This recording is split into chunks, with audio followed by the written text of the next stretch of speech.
بسم اللہ الرحمن الرحیم۔ السلام علیکم ورحمۃ اللہ وبرکاتہ۔ 7 آدمی عرش کے سائے میں۔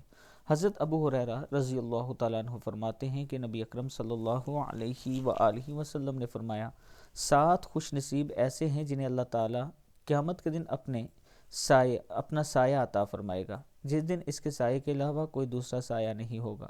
نمبر 1، انصاف کرنے والے حکمران۔ ایسے نوجوان جس نے اپنی جوانی اللہ کی عبادت میں گزاری ہو، وہ آدمی جس کا دل مسجد میں ہی لگا رہتا ہو، وہ آدمی جو اللہ کی خاطر آپس میں محبت کرتا ہے اور اللہ ہی کی خاطر ملتا اور جدا ہوتا ہے، وہ آدمی جسے کوئی بڑی خاندان والی خوبصورت عورت گناہ کی طرف لائے مگر وہ اسے کہے کہ میں اللہ سے ڈرتا ہوں، وہ آدمی جو اپنے دائیں ہاتھ سے اس طرح صدقہ کرتا ہے کہ اس کے بائیں ہاتھ کو بھی اس کے صدقے کا علم نہیں ہوتا، یعنی چھپا کر کرتا ہے، اور وہ آدمی جو تنہائی میں اللہ کا ذکر کرتا ہے تو اس کی آنکھوں سے آنسو بہتے ہیں۔